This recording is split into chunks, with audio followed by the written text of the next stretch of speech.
Hello and welcome to this presentation about the UK pharmaceutical industry. To give some examples of the firms that operate in the UK pharmaceutical industry, the top 5 firms in 2017 by revenue were Pfizer, Novartis, Roche, Merck & Co, and Sanofi.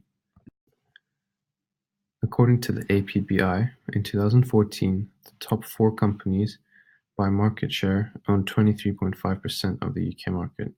These four companies were Pfizer, Novartis, GlaxoSmithKline, and Roche.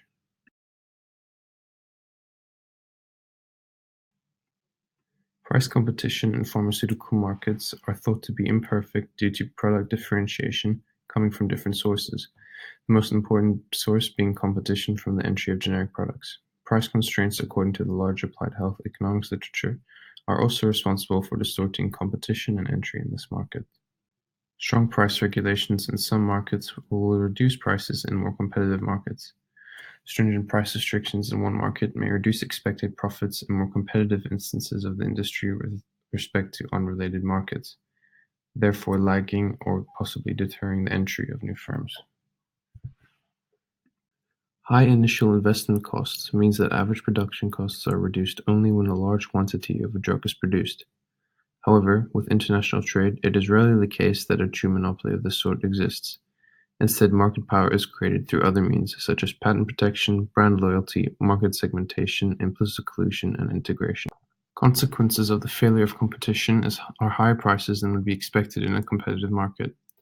Two main responses are to create more competition in the market and to regulate prices or profits. Governments have tried to create more competition through the regulation of promotional practices and through generic substitution policies, and have also begun to introduce price controls. Generic drugs are copies of brand name drugs that have exactly the same dosage, side effects, and usage. The pharmacological effects are exactly the same as those of their brand name counterparts. Generic drugs are only cheaper because manufacturers have not had the same expenses of developing and marketing a new drug. As the patent nears expiration, manufacturers can apply to the FDA for permission to make and sell generic versions of the drug.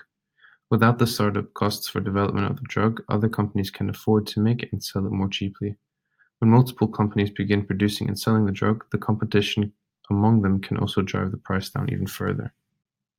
The market failure in the pharmaceutical industry refers to the information imbalance about quality, safety, efficiency, value for money, and the specific appropriateness of individual drugs, which often varies between the parties involved.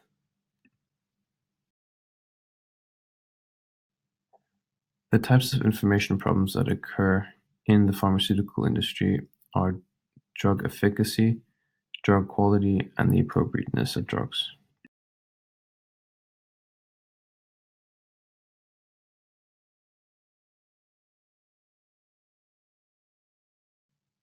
Information imbalance allows prescribers to give misleading advice in order to increase profits. Lack of knowledge about particular products on part of the prescriber can be reflected in irrational prescription patterns. Some manufacturers may manipulate lack of information by providing distorting information so as to enhance their own sales and profitability. The government can respond to these problems through quality regulation, the regulation of promotional practices, strengthening of professional ethics to prevent prescribing for profit, and licensing and registration of virtually all actors in the sector.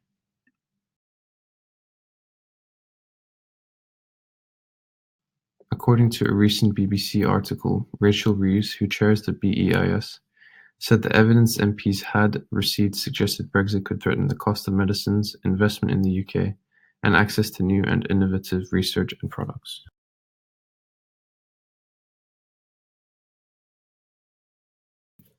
Pascal Soriot told journalists that critical and specific issues for his industry, the pharmaceutical industry, were quality control and the release of products after manufacturing, as referred to in the quote on the right.